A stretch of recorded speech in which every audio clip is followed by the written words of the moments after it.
Hello बच्चों, let's see the given question. The question says wavelength of ultrasonic wave is option A more than audible sound, option B less than audible sound, option C equal to the audible sound, option D none. So इस question को समझने के लिए we need to understand about the concept of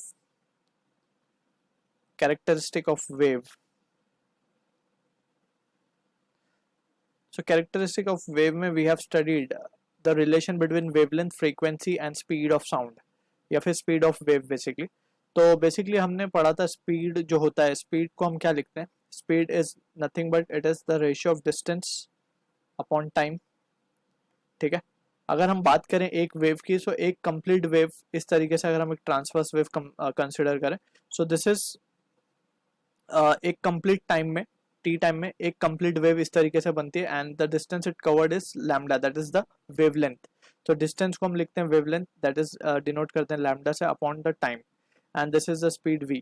सो ये फॉर्मूले को हम लिख सकते हैं v इक्वल्स टू लैम्डा और 1 अपॉन टी की जो वैल्यू होती है वो होती है फ्रीक्वेंसी के बराबर, जिसको हम डिनोट करते हैं n से. So v equals to n lambda is the expression that we need to keep in mind.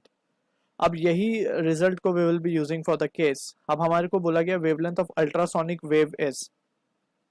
सो जो साउंड है बेसिकली उसको 3 कैटेगरीज में हमने डिवाइड किया है.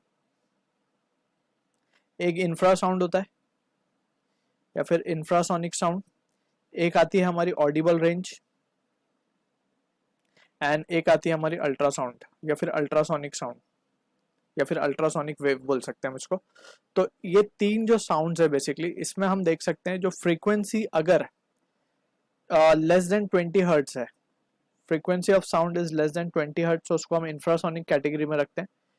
If the frequency range is between 20 hertz to 20 kilo hertz, तो हम इसको रखते हैं अल्ट्रा ऑडिबल रेंज में. And if the frequency range is more than 20 kilo hertz, तो इसको हम रखते हैं अल्ट्रासोनिक के कैटेगरी में.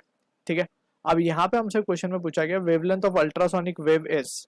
अब ऑडिबल साउंड से कंपेयर करना है इसको हमें, ऑप्शन के हिसाब से हम देख सकते हैं ऑडिबल साउंड से कंपेयर करना है. So we can say since frequency and wavelength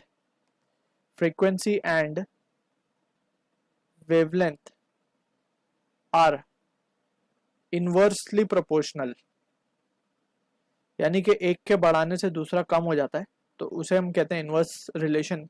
सो दोनों में हम देख सकते हैं फ्रीक्वेंसी ये है लैम्डा हमारा वेवलेंथ और ये है हमारी फ्रीक्वेंसी, इन दोनों में जो रिलेशन है वो है इनवर्स रिलेशन. ठीक है ना. लैम्डा हम बढ़ाएंगे तो वेवलेंथ कम होगा, सॉरी लैम्डा हम बढ़ाएंगे दैट इज वेवलेंथ हम बढ़ाएंगे तो फ्रीक्वेंसी कम होगी, और अगर हम फ्रीक्वेंसी बढ़ाएंगे तो वेवलेंथ कम होगा एंड द टोटल दोनों का जो प्रोडक्ट है वो कांस्टेंट रहेगा v, that is the speed of sound. ठीक है. तो ये रिलेशन हम डायरेक्टली अभी हम याद रखेंगे इस फॉर्मूले से कि फ्रीक्वेंसी और वेवलेंथ इनवर्सली प्रोपोर्शनल होते हैं. तो अब हमें बोला गया wavelength of ultrasonic sound is, तो हम यहाँ पे लिख सकते हैं सिंस फ्रीक्वेंसी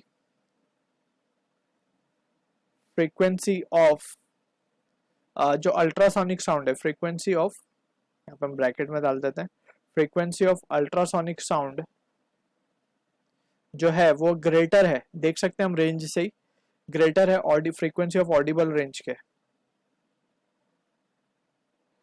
फ्रीक्वेंसी ऑफ